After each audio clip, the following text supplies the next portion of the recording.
Januari 2020. Manchester United berada di titik nadir. Kreativitas tim seolah mati, dan Old Trafford kehilangan magisnya. Namun, di tengah keputusasaan itu, seorang pria asal Portugal mendarat dengan membawa harapan besar. Bruno Fernandes datang dari Sporting CP dengan nilai transfer yang mencapai 80 juta euro. Banyak yang meragukan apakah satu pemain bisa mengubah nasib klub sebesar United. Namun, Bruno tidak datang untuk sekadar bermain, ia datang untuk memerintah. Dalam narasi ini, kita akan membedah perjalanan luar biasa sang Magnifico hingga awal tahun 2026. Dari debutnya yang eksplosif, transformasinya menjadi kapten, hingga statistik gilanya yang seringkali tidak masuk akal bagi seorang gelandang. Kita berbicara tentang pemain yang telah menciptakan lebih dari 560 peluang sejak debutnya, angka tertinggi di 5 liga top Eropa. Bruno bukan hanya sekadar pemain nomor 8 atau nomor 10.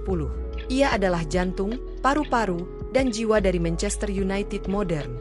Mari kita mulai kisah tentang bagaimana Bruno Fernandes mendefinisikan ulang standar profesionalisme di teater impian, membuktikan bahwa dedikasi dan ambisi bisa membakar semangat satu stadion penuh.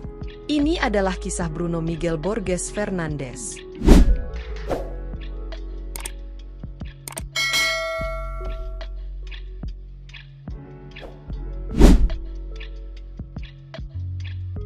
Debut Bruno melawan Wolverhampton pada 1 Februari 2020 hanyalah pemanasan. Dunia segera menyadari bahwa United telah menemukan permata. Hanya dalam waktu singkat, Bruno mengubah alur serangan tim asuhan Ole Gunnar Solskjaer. Ia mencetak gol pertamanya melalui titik putih melawan Watford, dan sejak itu, keran gol dan asisnya seolah tak bisa berhenti. Musim debutnya yang hanya berjalan setengah musim berakhir dengan 12 gol dan 8 assist dari 22 penampilan. Dampaknya sangat nyata. United yang tadinya terseok-seok di posisi kelima berhasil merangkak naik dan finish di posisi ketiga. Bruno langsung dianugerahi penghargaan Sir Matt Busby Player of the Year, sebuah prestasi langka bagi pemain yang baru bergabung di tengah musim. Ia membawa aura kemenangan yang sudah lama hilang. Bruno adalah tipe pemain yang menuntut kesempurnaan, tidak hanya dari dirinya sendiri tetapi juga dari rekan setimnya. Di lapangan, ia sering terlihat berteriak, memberikan instruksi, dan menunjukkan gestur ketidakpuasan jika ada umpan yang meleset. Karakter inilah yang membuatnya sangat dicintai penggemar. Ia menjadi katalisator bagi kebangkitan United, membuktikan bahwa satu individu dengan mentalitas pemenang bisa mengangkat moral seluruh skuad yang sedang terpuruk. Memasuki musim penuh pertamanya, 2020-2021, Bruno Fernandes benar-benar meledak. Statistiknya lebih mirip dengan seorang striker elit daripada seorang gelandang serang. Bayangkan saja, ia mencatatkan 28 gol dan 17 assist di semua kompetisi. Di Premier League, ia finish di urutan ketiga pencetak gol terbanyak dengan 18 gol. Dunia sepak bola terperangah. Banyak yang menjulukinya sebagai penalti endes karena akurasinya dari titik putih, namun data menunjukkan ia jauh lebih dari itu. Bruno memimpin liga dalam hal umpan kunci, 94 kali, dan aksi penciptaan peluang. Ia adalah otak di balik setiap serangan balik cepat United. Meskipun United harus menelan pil pahit kalah di final Liga Eropa melawan Villarreal melalui adu penalti yang dramatis, Bruno tetap berdiri tegak sebagai pemain terbaik klub. Ia meraih penghargaan Sir Matt Busby Player of the Year untuk kedua kalinya secara berturut-turut. Pada titik ini, tidak ada lagi keraguan bahwa Bruno adalah pusat gravitasi Manchester United. Ia bermain di hampir setiap menit pertandingan, menunjukkan ketahanan fisik yang luar biasa yang jarang dimiliki pemain di posisi sekreatif dirinya. Ia menjadi Iron Man di lini tengah, selalu siap bertarung di setiap kompetisi yang diikuti Setan Merah. Sepak bola tidak selalu tentang grafik yang terus naik. Musim 2021-2022 dan 2022-2023 menjadi ujian berat bagi Bruno. Kedatangan kembali Cristiano Ronaldo mengubah dinamika taktis tim. Bruno harus beradaptasi dengan peran yang sedikit berbeda, di mana ia seringkali harus bermain lebih dalam atau melebar untuk mengakomodasi struktur tim yang baru. Meskipun jumlah golnya menurun dibandingkan musim sebelumnya, pengaruhnya secara keseluruhan justru semakin matang. Di bawah asuhan Erik ten Hag, Bruno mulai sering mengenakan ban kapten saat Harry Maguire tidak bermain. Ini adalah masa di mana Bruno belajar untuk menyeimbangkan emosinya yang meledak-ledak dengan tanggung jawab memimpin tim. Ia bukan lagi sekadar pencetak gol, melainkan seorang jenderal lapangan tengah. Pada musim 2022-2023, Ia berperan vital dalam mengakhiri paceklik gelar United dengan memenangkan Carabao Cup setelah mengalahkan Newcastle di final. Kemenangan ini sangat emosional bagi Bruno. Ia telah memberikan segalanya untuk klub, dan akhirnya, ia bisa mengangkat trofi pertamanya dengan seragam merah. Transisi ini membuktikan bahwa Bruno adalah pemain yang fleksibel secara taktik. Ia tidak egois mengejar statistik pribadi, melainkan lebih fokus pada stabilitas kolektif tim di bawah visi manajer baru. Pada musim panas 2023, Manchester United secara resmi menunjuk Bruno Fernandes sebagai kapten klub yang baru. Keputusan ini diambil Erik ten Hag untuk memberikan arah baru bagi tim. Menjadi kapten United bukanlah tugas mudah, tekanannya jauh lebih besar daripada sekadar performa di lapangan. Bruno harus menghadapi kritik tajam dari para pundit yang menganggap gaya komunikasinya terlalu agresif. Namun, bagi para pemain United, Bruno adalah sosok yang selalu pasang badan. Ia adalah orang pertama yang membela rekan setimnya di depan media dan yang terakhir meninggalkan lapangan latihan. Sebagai kapten, ia memimpin tim meraih gelar FA Cup pada tahun 2024, mengalahkan rival sekota Manchester City dalam pertandingan yang epik. Kemenangan itu seolah membungkam para peragu. Bruno membuktikan bahwa kepemimpinannya membawa hasil nyata. Data menunjukkan bahwa di bawah kepemimpinannya, etos kerja tim meningkat. Ia terus mencatatkan angka assist yang konsisten, menjaga United tetap kompetitif di papan atas. Bagi Bruno, ban kapten bukan sekadar aksesori di lengan kiri, melainkan janji untuk memberikan 100% energi bagi setiap supporter yang memenuhi Old Trafford.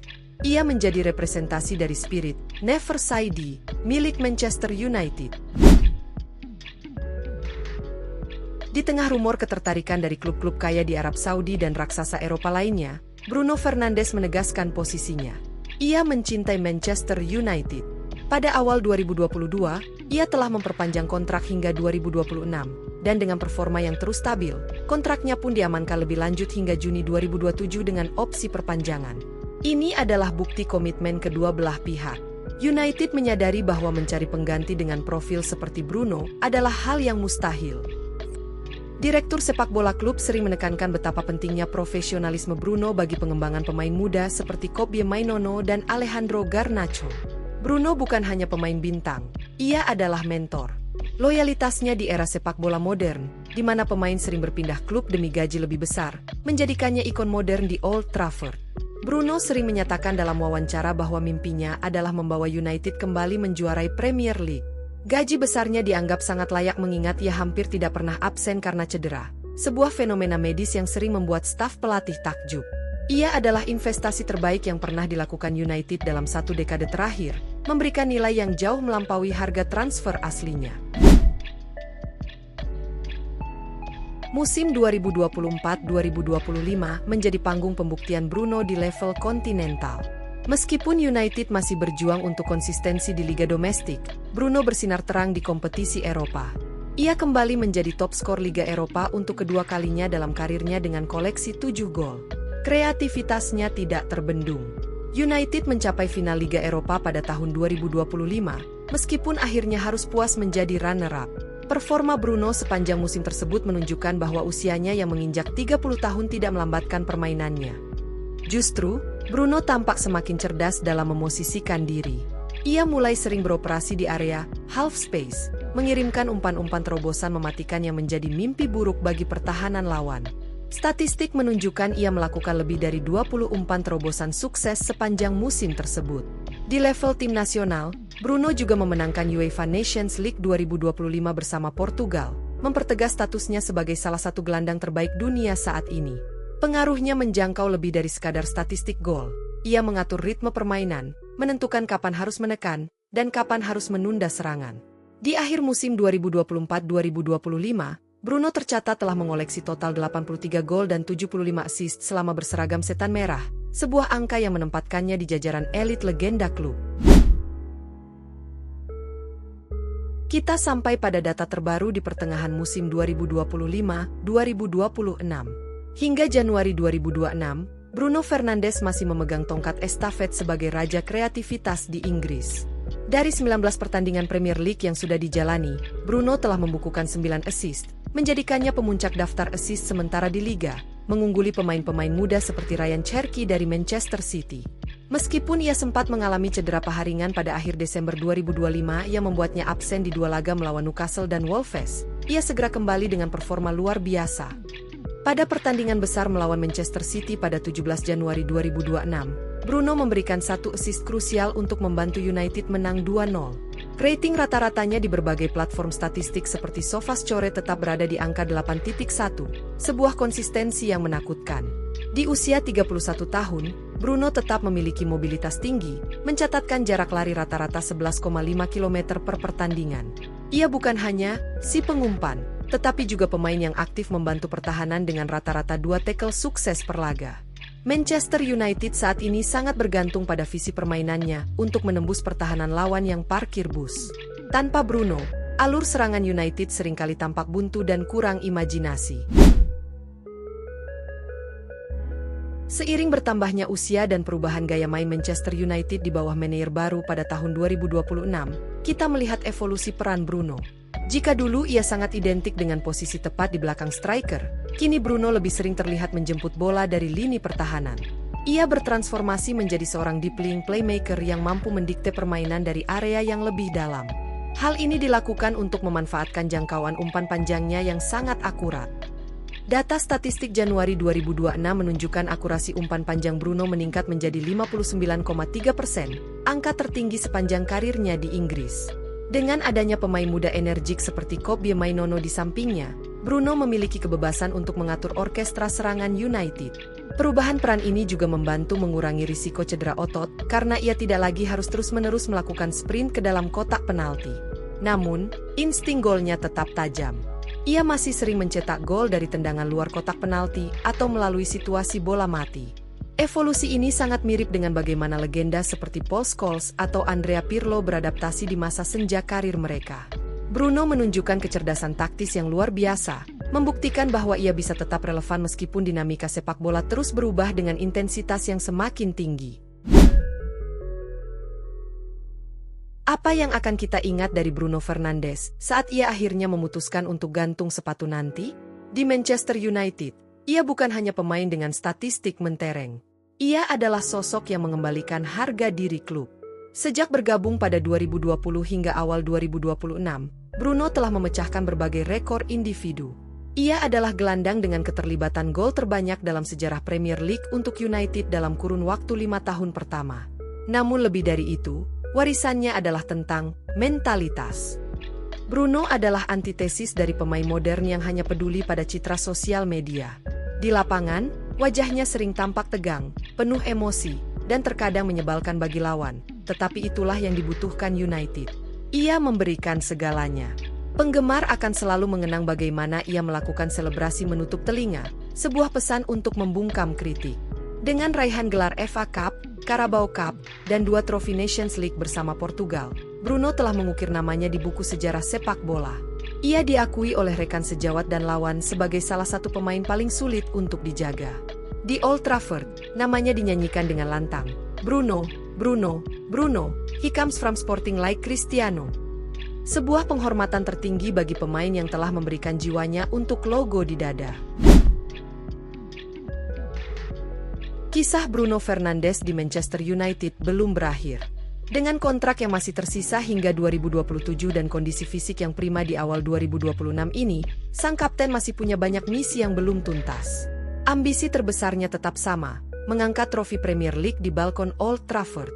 Meskipun persaingan di Liga Inggris semakin gila dengan kekuatan finansial tim-tim seperti City, Arsenal, dan Liverpool, Bruno tetap percaya bahwa proses yang ia pimpin akan membuahkan hasil. Sepak bola selalu butuh pahlawan, dan bagi jutaan penggemar United di seluruh dunia, pahlawan itu adalah pria bernomor punggung 8 ini. Bruno telah menunjukkan bahwa dengan kerja keras, bakat tidak akan terbuang percuma. Ia telah melewati masa-masa kelam klub dan tetap bertahan, menjadi mercusuar bagi rekan-rekannya. Terima kasih telah mengikuti narasi perjalanan Sang Magnifico. Kita akan terus melihat umpan-umpan ajaib dan gol-gol spektakuler darinya di sisa musim 2026 ini. Manchester United beruntung memilikinya, dan Bruno beruntung menemukan rumah di Manchester.